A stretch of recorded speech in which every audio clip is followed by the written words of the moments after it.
What's going on? It's about 12 o'clock at night. I'm exhausted, but I can't sleep. And I said that I would be completely open and honest on this journey of mine, right? So, if we take a look, if you could see it, where is it? Hold on. Can you see? I don't know if you guys can see it. It's the back of my arm, right? Hold on. Hold on. Maybe if I relax it. There it is. Can you see it? Can you see it? Twitching? My arm is like friggin' twitching. So I'm literally having a nervous, like a minor nervous breakdown. I've had them before. This one just includes my arm like twitching. Hold on, I do it again. Yeah. So, trying to go to sleep tonight, can't sleep. Why is that? Well, I've been biting off way more than I can chew. And, when I talk with some people or some friends of mine and stuff, they experience the same kinds of stuff. And it's really just because we're all pushing ourselves way too much. And the cracks start to come out. So, being absolutely real with you guys, my arm is fucking twitching the fuck out right now. Like, I can't sleep because my arm's flipping out and like my heart's going like crazy. Just got a ton of thoughts going through my head, and it's like, I mean, this is confirmation. Like, this hasn't happened in a really long time, but this is confirmation that I'm doing way too much again. So I run a team with a company across Connecticut. I'm designing a program for that company to, train the region to do more of like networking type stuff. So I'm designing a whole program for it while running a team. I'm also have my own sales that I'm working on. Then on the weekends, I'm doing all stock market investing and studying with, buddies of mine, going through the stock market. Then my schedule is filled from like 6 in the morning till 10 o'clock at night every single day. Haven't seen friends just to like hang out for fun for a while. So got the stock market investing going. Then I have the YouTube channels that I'm keeping up with. Then I have the stunt side, which I was going to start getting going again. I have all the body stuff going on, trying to heal from that. And. So, I thought it would be kind of, not cool, but literally my body is cracking under the insane amounts of pressure that I'm putting it under. And I haven't really slept very well in the last 2 days, and this has been coming. And I wanted to put this out there because it's like, this reminds me of a story of why I bought a motorcycle. Like, literally, why I bought a motorcycle. I had a teacher, and this was back when I was just saving my money, never spending anything on myself, and just continuing to just work. I was going to college at the time, and I had like 2.5 jobs. I had like a marketing thing on the side, but so we'll say 2 jobs, plus going to college. And I had all this money saved up at that time. And I remember I was talking with my teacher, and he was like, well, what the fuck for? Why are you saving up all this money? The teacher's name was Professor Koch at Housatonic Community College, one of the best teachers I've ever gone to.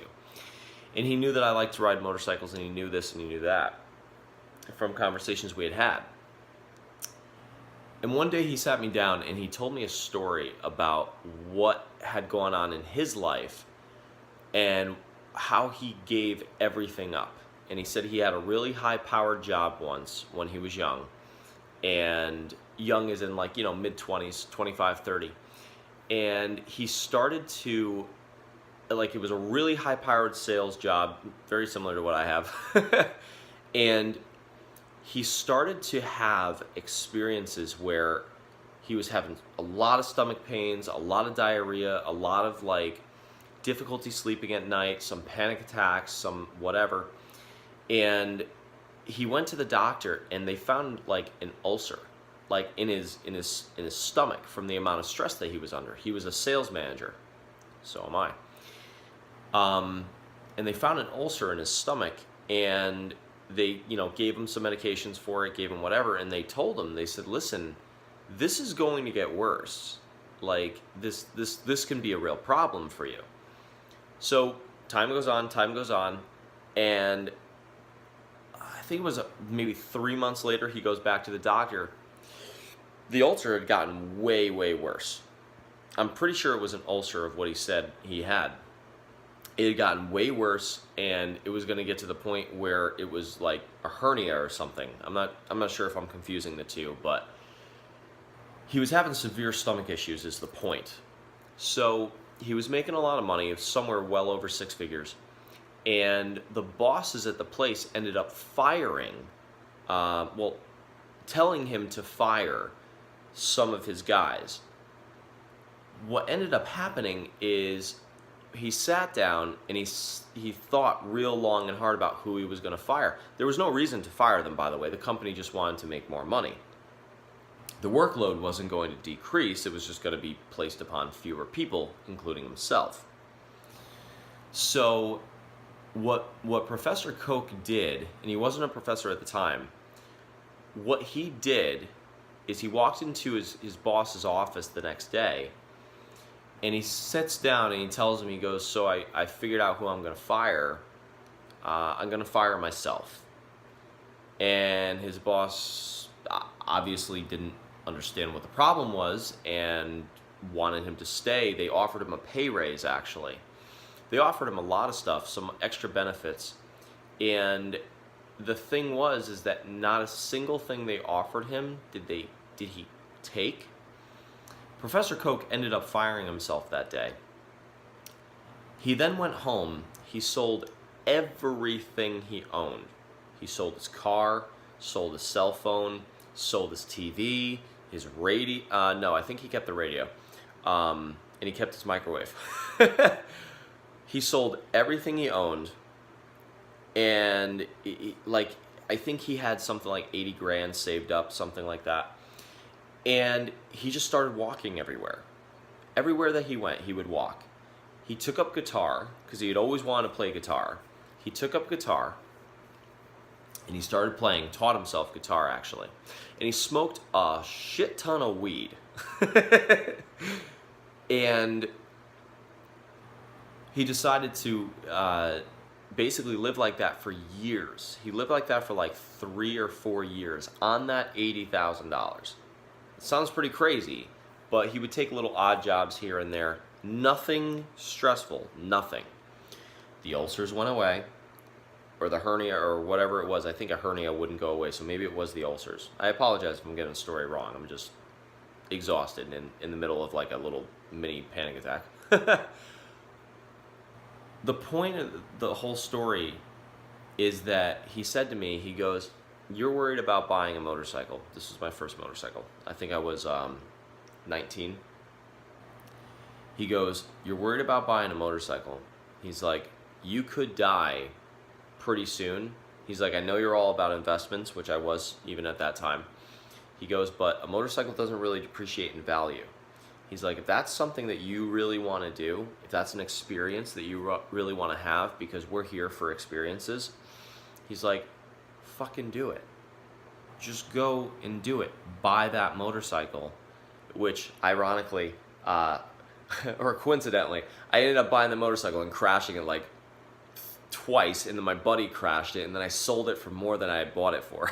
This is a story for another day. I was practicing wheelies on it, is what was going on. But the whole point of everything, the last time I was like this, which is not even a bad panic attack. Like, the twitch is something new, but this is not even a bad panic attack. The last time I was like this was when my business was going under, and I was running around willy-nilly trying to like figure out what I was going to do and constantly keep everything going, balancing all these spinning plates that I had all over the place. And I'm doing it again. And I'm doing it again because the job pays exceptionally well. I like doing the YouTube stuff. I'm trying to put my money to work for me in the stock market, trying to get my body right, and everything else that I'm doing. Fucking just hacking away at life from morning till night is what I'm doing again. And the problem with hacking away at life from morning till night is your sword goes dull. And when your sword goes dull, you end up having problems. And when you get into the new obstacles coming your way, you can't hack away at them anymore because your fucking sword is dull. So what this is when you have to kind of like know yourself, know thyself. And I've been ignoring myself physically for about 2 weeks now and just going absolutely apeshit crazy, like with the sword, right? So at this point, I'm going to have to tone some things down, and I'm going to have to basically do some like rest and leisure. Because cracks can become like fissures, right? So gonna tone a few things down. I may not post as much, on the channel for right now. But I just again, this whole journey, I want you guys to see what actually goes on behind the scenes, what nobody gets to see, as people figure out how to become successful and how to get to these levels in life, which I'm on my way. But this shit goes on, and you gotta listen to yourself, or you end up. Some people are so fucking poor, all they've got is money, right? You want to have your health. So, anyways, gonna tone things down for a little bit. Hopefully, get my arm to stop twitching. But definitely gonna get my health right. That is utmost importance. Get the health right, get the job solidified, and then I'll keep going with everything else that I'm working on, but in bite-sized chunks, so it's nice and balanced out. But gonna go get some rest and leisure, maybe take a shower, calm down for a bit. But oh yeah, so the whole point about Mr. Coke, Professor Coke, is he traveled around and he walked around everywhere that he was. He did a ton of thinking, a ton of like introspective work. And with all the weed that he was smoking, he was having, all different kind of thoughts, just walking around staring at the sky, baked out of his mind, and playing the guitar, which he loved to do. And he was absolutely happy as can be. And he decided to not only play guitar, but continue to basically just travel and meet new people, and the stories that he had to tell and the experiences that he had, they're irreplaceable that he had. And then eventually he settled upon going and becoming a teacher. He had always wanted to be a teacher, and to this day, to the best of my knowledge, Professor Coke has no car, has no cell phone, no computer. He still has his radio, walks everywhere. He lives near the school. To the best of my knowledge, he's still actually working there. And he is happy as can be, happy as a clam. So, gotta have balance. We all have different levels of balance, and he found his. So, hope you guys enjoyed the story.